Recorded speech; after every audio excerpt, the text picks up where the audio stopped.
ମୁଁ ଆଜି ଏହି ପ୍ରୋଜେକ୍ଟ ବନାଇଛି କାରଣ ବୃଦ୍ଧ ବୟସ୍କର ଲୋକମାନେ ଗୋଟିଏ ପ୍ଲାଟଫର୍ମରୁ ଅନ୍ୟ ଗୋଟିଏ ପ୍ଲାଟଫର୍ମକୁ ଯାଇପାରନ୍ତି ନାହିଁ କାରଣ ସେମାନେ ବୃଦ୍ଧ ହୋଇଯାଇଥାନ୍ତି। ଖାଲି ବୃଦ୍ଧ ବ୍ୟକ୍ତିମାନଙ୍କ ପାଇଁ ନାହିଁ, ଆମେ ମଧ୍ୟ ଅଧିକ ଯଦି ସାମାନ ନେଇକି ଧରିଥାଉଛନ୍ତି ତାହେଲେ ଆମେ ମଧ୍ୟ ଗୋଟିଏ ପ୍ଲାଟଫର୍ମରୁ ଅନ୍ୟ ପ୍ଲାଟଫର୍ମକୁ ଯାଇପାରନ୍ତି ନାହିଁ। ଗଲାବେଳେ ଟ୍ରେନ୍ ମଧ୍ୟ ମିସ୍ ହେଇଯାଉଛନ୍ତି। କିନ୍ତୁ ତାକୁ ଭିତ୍ତି କରି ମୁଁ ଏ ଗୋଟିଏ ପ୍ରୋଜେକ୍ଟକୁ ବନାଇଛି। ବର୍ତ୍ତମାନ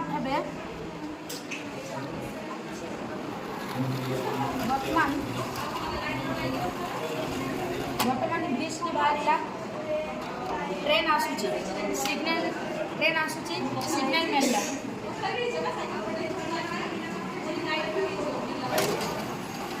ब्रिजटी आपे आपे पड़े आसला जहाँद्वारा कि लोक मैंने एपटे जावासा करें ट्रेन गला एवं ट्रेन टी पड़ेला पुणी ब्रिजटी पड़ज जहाँद्वारा कि लोक मैंने एपटे